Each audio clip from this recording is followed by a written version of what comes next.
네, 바로 대통령실에 나가 있는 저희 출입 기자 연결해 오늘 회담 분위기 어땠는지 더 자세히 들어보겠습니다. 자, 김태형 기자, 회담 초반에 뼈 있는 농담도 오가던데 실제 분위기는 어땠습니까? 네, 이 대표가 국회에서 대통령실까지 이동 시간에 빗대 뼈 있는 농담을 했는데요. 20분 걸릴 거 700일 걸렸다며 윤석열 정부 들어 영수회담이 처음 성사된 것을 두고 말한 겁니다. 이에 대해 윤 대통령도 크게 웃고 넘어갔을 뿐 회담 초반 분위기는 나쁘지 않았습니다. 네, 이 대표가 준비해온 입장문을 15분이나 읽어 내려갔는데 예정이 없던 거죠? 당시 어떤 상황이었던 건가요? 네, 분위기는 이때부터 살짝 달라졌습니다.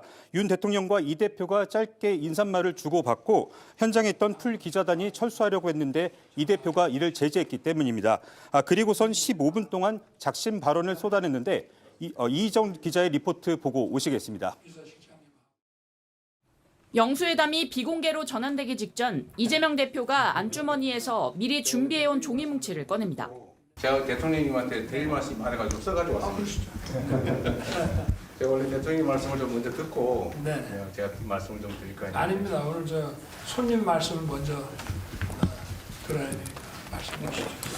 이 대표는 국민들의 뜻이라며 A4 10장 분량의 입장문을 작심한 듯 15분여간 읽어내려갔습니다. 우선 전 국민 25만 원 민생회복 지원금 지급을 위한 추경 편성을 요구했습니다. 우리 민주당이 제안한 긴급 민생 회복 조치를 적극적으로 검토해 주시기를 부탁드립니다. 대통령 거부권 자제와 특검법 수용 등 정치 현안도 차례로 언급했습니다.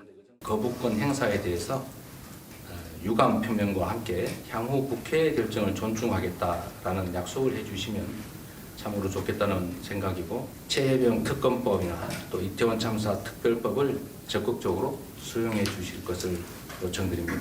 김건희 여사 문제도 우회적으로 거론했습니다. 이번 기회에 국정 운영에 큰 부담이 되고 있는 가족 등 주변 인사들의 여러 의혹들도 정리하고 넘어가시면 좋겠다는 생각입니다. 명품백 수수 의혹이나 양평 고속도로, 주가 조작 의혹 등을 세세하게 언급하진 않았지만 애둘러 표현한 겁니다. 총선 때 언급했던 이른바 이채양명주 의혹을 모두 쏟아낸 걸로 보입니다. JTBC 이희정입니다. 윤석열 대통령이 하고 싶은 말 하라고 했지만 이 대표가 사실상 김건희 여사 문제까지 언급을 한 겁니다. 여기에 대해서 윤석열 대통령 반응은 어땠습니까? 네, 윤 대통령은 관련해 공개에서도 또 비공개 회담에서도 별다른 언급은 하지 않은 것으로 전해지고 있습니다. 윤 대통령은 15분 동안 이 대표 말을 경청했고 고개를 끄덕이는 정도로만 반응했습니다. 이 대표 발언이 끝난 뒤엔 평소에 이 대표와 민주당이 강조해오던 얘기라 예상했다는 정도로만 답했습니다. 네, 그럼 비공개 회담에서는 어땠습니까? 주로 어떤 얘기들이 오갔죠? 네, 이 공개 회담과 달리 비공개 회담 땐 윤 대통령이 주로 발언을 많이 한 것으로 전해집니다.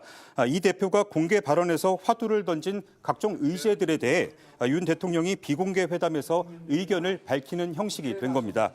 민주당 측에선 시간 계산을 해보니 윤 대통령이 85대 15 정도로 많이 얘기한 것 같다고 주장했습니다.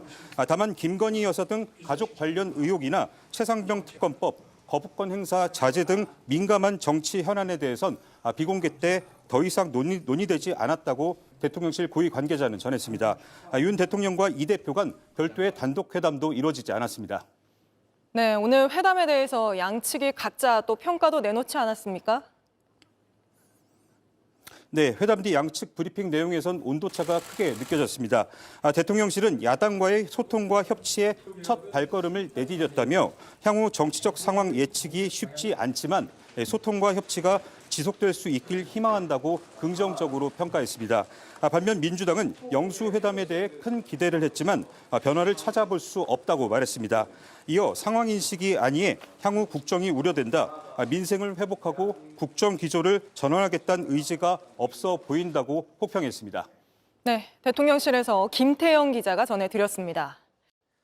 최상병 사건에서 먼저 밝혀야 할 건 최상병을 숨지게 한 무리한 수색 작업은 누구의 책임이냐는 겁니다. JTBC 취재 결과 임성근 당시 해병대 1사단장이 직접 수색 지시를 명령했고 문건에 서명까지 했던 걸로 확인됐습니다. 자신은 권한도 없었고 지시도 내리지 않았다던 임 전 사단장 주장과 정반대 내용입니다. 이어서 김민관 기자의 단독 보도입니다. 최상병 실종 이틀 전인 7월 17일 오전 10시 실종자 수색 작전 통제권은 육군 이작전 사령부로 넘어갔습니다. 임성근 전 해병대 1사단장은 이를 근거로 본인은 수색 작전에 대한 통제 권한이 없었다고 주장해왔습니다. 하지만 JTBC가 입수한 문건에는 정반대 내용이 담겨 있습니다. 문건의 최종 승인자는 자필 서명을 남긴 임성근 전 해병대 1사단장. 본 문건이 예하 부대에 배포된 시간은 17일 오후 9시 55분으로 확인됐습니다. 임 전 사단장은 문건을 통해 해병 제2신속기동부대에는 실종자 수색을, 최상병이 소속된 포병여단에는 복구작전 시행을 명령했습니다. 이미 12시간 전에 육군으로 작전 통제권이 넘어갔는데도 해병대 사단장이 실종자 수색과 복구작전 시행을 명령한 겁니다. 이 명령 때문에 해병대 병사들은 포구에도 철수하지 못했습니다. 당시 부하 장교들의 대화엔 그때 상황이 적나라하게 드러납니다. 현장 지휘를 맡은 포대장은 포구로 수색 작업이 쉽지 않다고 보고했지만 여단장은 사단장 의사 때문에 당장 철수는 어렵다는 취지로 답합니다. 정식으로 철수시키는 그럼 상황이 애매해. 내가 사장님께 몇 번을 건의드렸는데 첫날부터 알잖아. 당연하게 이렇게 해야지. 이게 하루 이틀 갈 거다. 첫날부터. 해병대 수사단은 이 같은 정황을 근거로 임 전 사단장에게 과실치사 혐의를 적용했습니다. 그러나 국방부는 인과관계가 명확하지 않다며 재조사를 통해 혐의 자체를 삭제했습니다.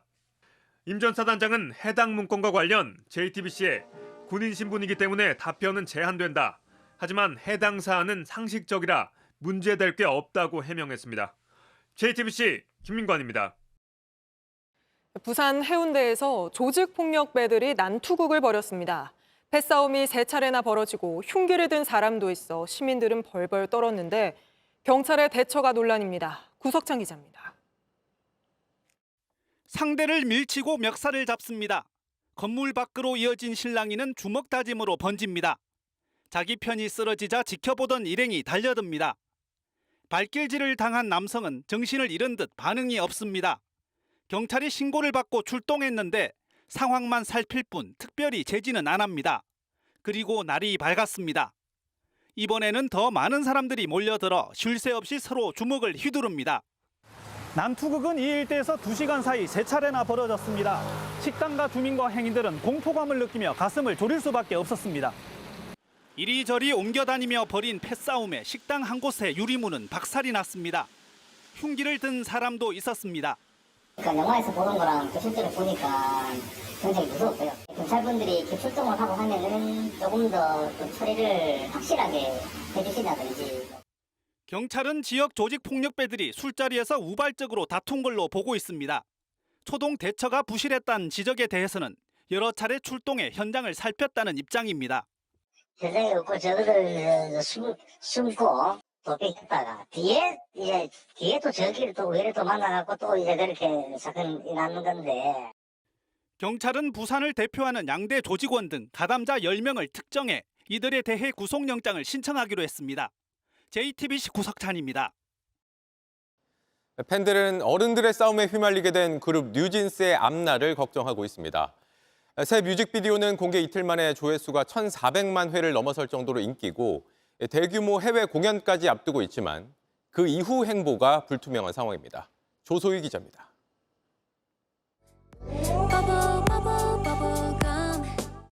자연스럽고 쉽게 흥얼거리게 되는 멜로디는 달라진 게 없습니다.